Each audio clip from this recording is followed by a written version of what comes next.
The invention of Hugo Cabret.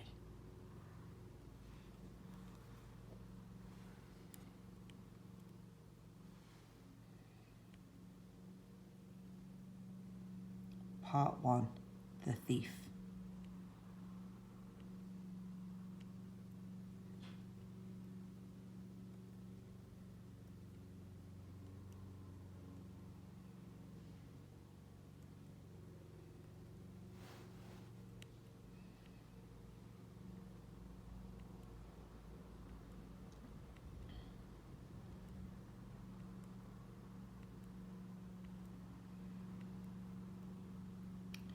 From his perch behind the clock, Hugo could see everything. He rubbed his fingers nervously against the small notebook in his pocket and told himself to be patient. The old man in the toy booth was arguing with the girl.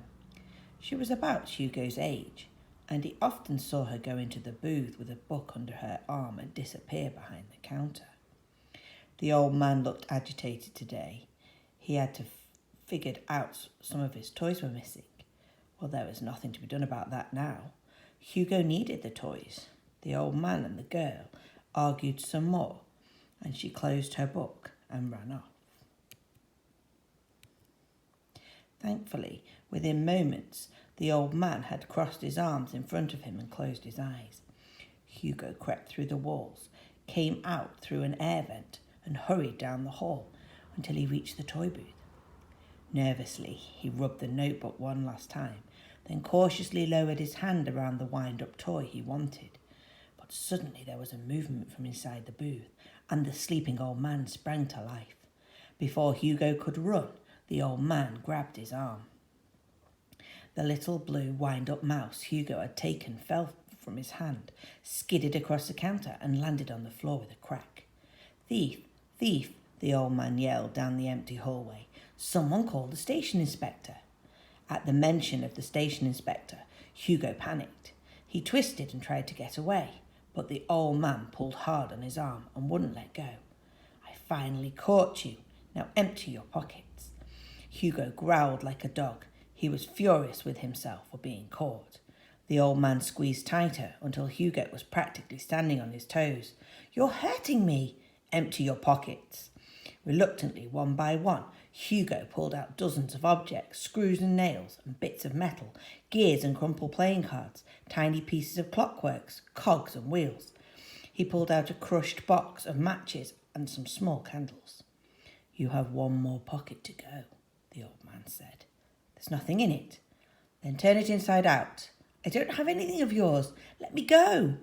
"Where is the station inspector?" the old man yelled down the hallway again. "Why is he never around when he is needed?" If the station inspector in his green uniform appeared at the end of the hallway, Hugo knew everything would be over. The boy struggled against the old man, but it was no use. Finally, his hand trembling, Hugo reached into his pocket and pulled out his small, battered cardboard notebook. The cover had been rubbed smooth. Still holding on to the boy's arm, the old man snatched the notebook away, set it down out of Hugo's reach, opened it and flipped through the pages. One page caught the old man's eye.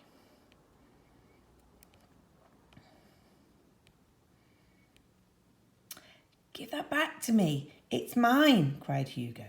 "Ghosts," the old man muttered to himself. "I knew they'd find me here eventually." He closed the notebook. The expression on his face changed rapidly from fear to sadness to anger. "Who are you, boy? Did you draw these pictures?" Hugo didn't answer him. "I said, did you draw these pictures?" Hugo growled again and spit on the floor. "Who did you steal this notebook from?" "I didn't steal it." The old man grunted with a push. He finally let go of Hugo's arm. "Leave me alone then. Stay away from me and my toy booth." Hugo rubbed his arm and stepped back, accidentally crushing the wind-up mouse he had dropped. The old man shuddered at the sound of the breaking toy. Hugo picked up the broken pieces and placed them on the counter. "I can't leave without my notebook." "It's no longer your notebook. It is mine. I will do with it what I want." The old man waved Hugo's box of matches in the air. Perhaps I'll burn it. No! The old man collected the contents of Hugo's pockets, including the notebook. He placed them in a handkerchief, tied it up, covered it with his hands. Then tell me about the drawings. Who did them? Hugo said nothing. The old man slammed a fist down on the counter, shaking all the toys. Get out of here, you little thief. You're the thief, Hugo yelled as he turned and ran off. The old man yelled something after him, but all Hugo heard was the clicking of his own shoes echoing off the station walls.